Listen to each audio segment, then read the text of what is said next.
श्री शिवाय नमस्तुभ्यम। महादेव की कृपा आप सब पर हमेशा ही बनाए रखे। मेरे प्यारे श्रोताओं, आज आप रसपान करेंगे श्रावण मास की कथा अध्याय 4। आशा करती हूँ आप सभी को ये कथाएं पसंद आए।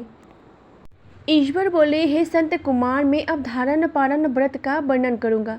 प्रतिपदा के दिन से आरंभ करके सर्वप्रथम पुण्य यह वाचन करना चाहिए। इसके बाद मेरी प्रसन्नता के लिए धारण पारण व्रत का संकल्प करना चाहिए। एक दिन धारण व्रत करे और दूसरे दिन पारण का व्रत करे। धारण में उपवास तथा पारण में भोजन होता है। श्रावण मास के समाप्त होने पर सबसे पहले पुण्य यह वाचन करना चाहिए। इसके बाद हे मानव, आचार्य तथा अन्य ब्राह्मणों का वरण करना चाहिए। तत्पश्चात पार्वती तथा शिव की स्वर्ण निर्मित प्रतिमा को जल से भरे हुए कुंभ पर स्थापित कर रात में भक्ति पूर्वक पूजन करना चाहिए तथा पुराण श्रवण आदि के साथ रात भर जागरण करना चाहिए। प्रातःकाल अग्नि स्थापन करके विधि पूर्वक होम करना चाहिए। त्र्यंबकाय इस मंत्र से निर्मल मिश्रित भात की आहुति डालनी चाहिए।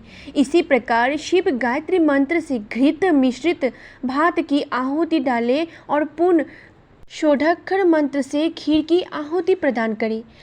तदंतर पूर्ण आहुति देकर होम शोष का समापन करना चाहिए। इसके बाद में ब्राह्मण को भोजन करना चाहिए तथा साथ ही आश्चर्य की पूर्ण करनी चाहिए।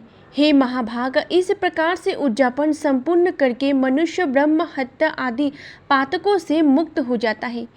इसमें कोई संदेह नहीं है। अतएव इस महाव्रत को अवश्य करनी चाहिए। हे मुनि, अब मैं श्रावण मास उपवास की विधि को आदर पूर्वक सुनाइए। प्रतिवाद के दिन प्रतिकाल इस व्रत का संकल्प करे। स्त्री या पुरुष मन तथा इंद्रियों को नियंत्रित करके इस व्रत को करें। अमावस्या तिथि को लोक का कल्याण करने वाला वृष ध्वज शंकर की अर्चना पूजा षोडश उपचारों से करें। तदंतर अपनी समर्थ के अनुसार वस्त्र तथा अलंकार आदि से ब्राह्मणों का पूजन करें, उन्हें भोजन कराए तथा प्रणाम करके विदा करें। इस प्रकार से किया गया मास उपवास व्रत मेरी प्रसन्नता कराने वाला होता है। हे सनंत कुमार, मनुष्य को सभी सिद्धियों प्रदान करने वाले लक्षणाख्यापिमिद रुद्रवती व्रत के विधान को समाधान होकर सुनिए। अत्यंत आदरपूर्वक तंतुओं से बत्तियां बनानी चाहिए। वे रुद्रवती नाम वाली बत्तियां मुझे बहुत प्रसन्न करने वाला है। मैं श्रावण मास में भक्ति पूर्वक दीवान के देवी गौरीपति महादेव का इन एक लक्ष्य ख्या वाली बत्तियों से निराजन करूँगा। इस प्रकार श्रावण मास के प्रथम दिन विधि पूर्वक संकल्प करके महीने भर प्रतिदिन शिव जी का पूजन करके 1000 बत्तियों से निराजन करें और अंतिम दिन 71,000 बत्तियों से निराजन करें अथवा प्रतिदिन 3000 बत्तियां आदर पूर्वक अर्पण करें और अंतिम दिन 13,000 बत्तियां समर्पित करें अथवा एक ही दिन सभी 1,00,000 बत्तियों को मेरे समक्ष जलाएं। प्रचार मात्र में घृत में भिगोए जो शीघ्र बत्तियां होती है वे मुझे प्रिय है। तत्पश्चात मुझ विश्वेश्वर का पूजन करके कथा श्रवण करें। सतकुमार बोले, हे देवादिदेव, हे जगन्नाथ, हे जगदांतक कारक, कृपा करके आप मुझे इस व्रत का प्रभाव बताइए। हे प्रभु, इस व्रत को सर्वप्रथम किसने किया तथा इसके उद्यापन में क्या विधि होता है? ईश्वर बोले, हे ब्रह्मपुत्र, व्रतों में उत्तम इस रुद्रव्रती व्रत के विशेष में समाधान होकर सुनिए। यह व्रत महापुण्य प्रसाद सभी उपरुद्रों का नाश करने वाला है। प्रीति तथा सौभाग्य देने वाला, पुत्र पौत्रा समृद्धि प्रदान करने वाला, व्रत करने वाले की प्रति शंकर जी के प्रीति उत्पन्न करने वाला तथा परम पद शिवलोक को देने वाला है। तीनों लोकों में इस रुद्रवती के सामने कोई उत्तम व्रत नहीं है। इस संबंध में लोग यह प्राचीन दृष्टांत देते हैं। क्षिप्रा नदी के रम्य तट पर उज्जैनी नामक सुंदर नगरी थी। उस नगरी में सुगंधा नामक एक परम सुंदरी वीरांगना थी। उसने अपने हाथ संसर्ग के लिए अत्यंत दुस्सह शुल्क निश्चित किया था। 100 स्वर्ण मुद्रक देकर संसर्ग करने की शर्त रखी थी। उस सुगंधा ने युवकों तथा ब्राह्मणों को भस्म कर दिया था। उसने राजाओं तथा राजकुमारों को नग्न करके उनके आभूषण आदि लेकर उनका बहुत तिरस्कार किया था। इस प्रकार उस सुगंधा ने बहुत लोगों को लूटा था। उसके शरीर की सुगंध से कोष भर का स्थान सुगंधित रहता था। वो पृथ्वी तल पर रूप, लावण्य और क्रांति की मानव निवास स्थली थी। वो 6 रागों और 36 रागनियों के गायन में तथा अनेकों अन्य बहुत से भेदों में भी गान क्रिया में अत्यंत कुशल थी। वो नृत्य में रंभा आदि देवगणों को भी तिरस्कृत कर देती थी और अपने एक एक पग पर अपनी गति से हाथियों तथा हंसों का उपहास करती थी।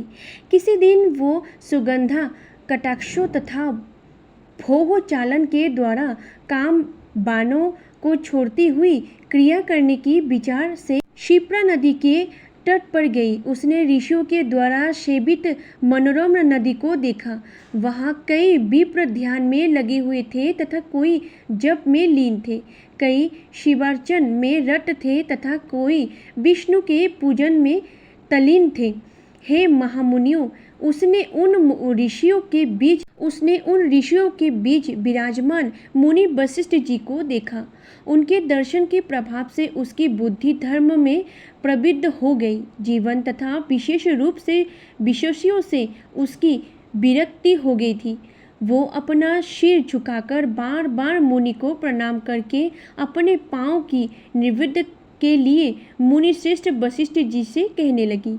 सुगंधा बोली, हे अनाथनाथ, हे विप्रेंद्र, हे सर्व विद्या सहित, हे योगीशी, मैंने बहुत से पाप किए हैं।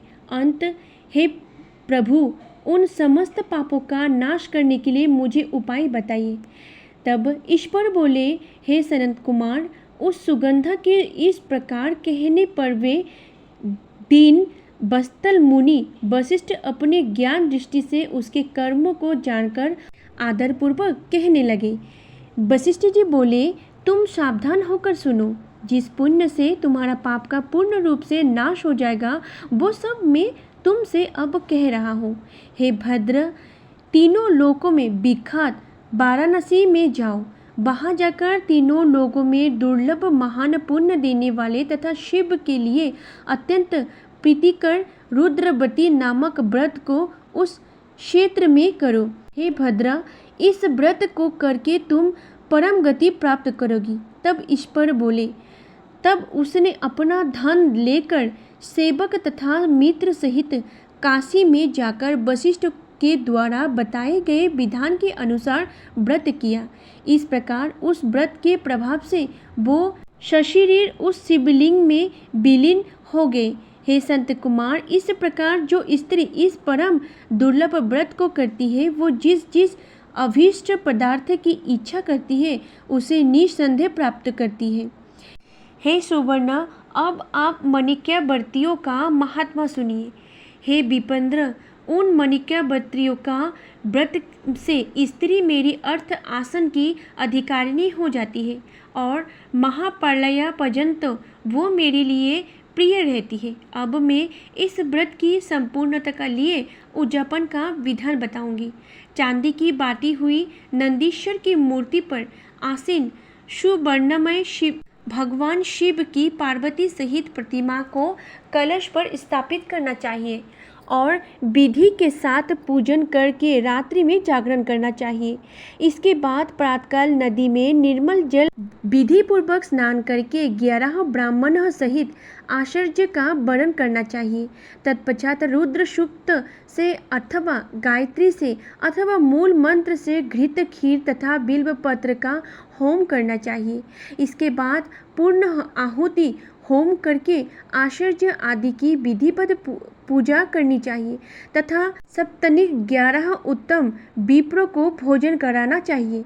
हे सनत कुमार, जो स्त्री इस प्रकार से व्रत करती है वो समस्त पापों से मुक्त हो जाती है। तत्पश्चात विधि पूर्वक कथा सुनकर स्थापित की गई समस्त सामग्री ब्राह्मण को दे देनी चाहिए। इससे निश्चित रूप से 1000 आश्वमेघ यज्ञ का फल प्राप्त होता है। इस प्रकार स्कंद पुराण के अंतर्गत ईश्वर सनत कुमार संवाद में श्री वनमास महात्मा में धारण परायण सोमवास रुद्रवर्ती कथन नामक चौथा अध्याय यही समाप्त होती है।